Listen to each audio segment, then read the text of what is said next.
Siapa diri kita sebenarnya? Dalam 1 Tawaris 1 ayat 1 sampai 33, dapatkah kita bayangkan apa yang dirasakan oleh bangsa yang pulang setelah terbuang puluhan tahun sebagai budak di negara lain? Kultur shock dan pergulatan identitas menjadi pergumulan yang dihadapi oleh bangsa itu. Silsilah pada awal pasal ini menjadi rangkuman singkat tentang garis keturunan dari Adam ke Nuh dan dari Nuh ke Abraham. Mengikuti catatan yang sangat dikenal oleh orang Israel, melalui silsilah ini penulis memfokuskan identitas bangsa kepada Abraham sebagai bapa yang hidup dalam perjanjian Tuhan. Bagi bangsa Israel yang kembali dari pembuangan di Babel, silsilah itu memberikan orientasi dan identitas diri siapa kita sebenarnya. Mengapa bangsa kita mengalami semua hal ini? Bagaimana saya harus hidup di hadapan Tuhan? Banyak orang Kristen juga mengalami masa pengasingan dalam hidupnya, seolah-olah mereka dapat melarikan diri dari jangkauan kasih Tuhan. Dalam kasus bangsa Israel, ketidaktaatan membuat mereka terbuang ke Babel, namun itu pun tidak melepaskan mereka dari kejaran kasih Tuhan yang tidak pernah menyerah.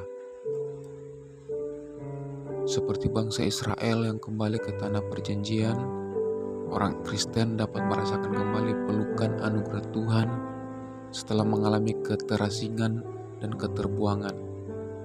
Seringkali muncul pertanyaan dalam senyap, siapa kita sebenarnya? Kemana kita harus melangkah selanjutnya? Memasuki relasi yang lebih erat dan personal dengan Tuhan terasa seperti mengarungi ombak baru yang tidak dikenal sebelumnya. Iman masa kecil terasa kekanak-kanakan jika dibandingkan dengan luasnya horizon baru yang disediakan Tuhan untuk dijelajahi. Disinilah kita mengarahkan hati kita kepada Tuhan dan membuka telinga kita kepada tuntunannya. Perenungan akan pengalaman hidup dan kebaikan Tuhan yang sudah diberikan berulang kali dapat membuka kepekaan telinga kita bagi tuntunan Tuhan selanjutnya. Allah Adam, Allah Nuh, dan Allah Abraham menanti kita untuk kembali kepada perjanjian kasih Tuhan, meletakkan hidup kita di jalannya. Mungkin hidup terlalu berliku, hidup kita sering lebih berliku daripada gambaran ideal kita. Bagi bangsa Israel, hidup mereka penuh dengan lika-liku. Bangsa ini telah masuk ke tanah perjanjian, terbuang ke Babel, lalu kembali ke tanah mereka.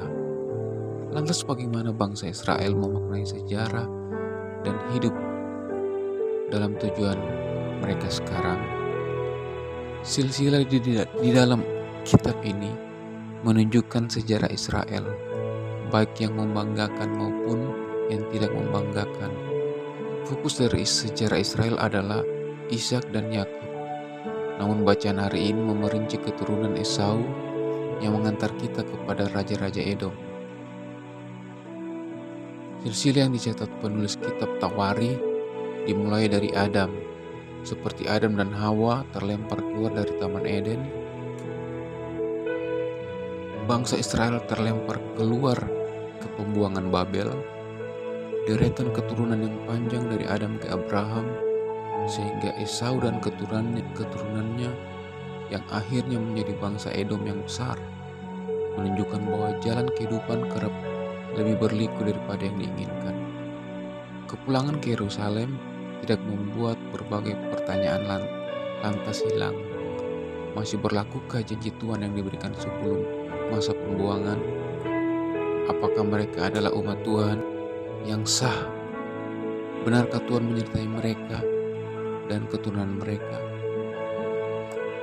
Silsilah Israel ini berfokus pada karya besar Allah dalam kerajaan Daud dan juga mengingat setiap lika-liku tuntunan Tuhan dalam hidup Israel, termasuk Esau, Saul, dan raja-raja Edom. Dari silsilah itulah kita dapat melihat bahwa Allah tidak meninggalkan Israel. Maka pada hari ini pun kita dapat melihat penyertaan Allah dalam setiap transisi hidup kita. Dilema memang sering menghampiri kita.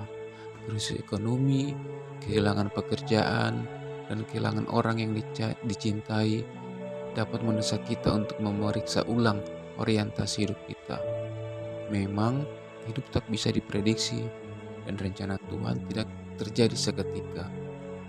Silsilah dalam pekerjaan, Tuhan juga menyimpan berbagai misteri tentang gambaran besar rencana Allah.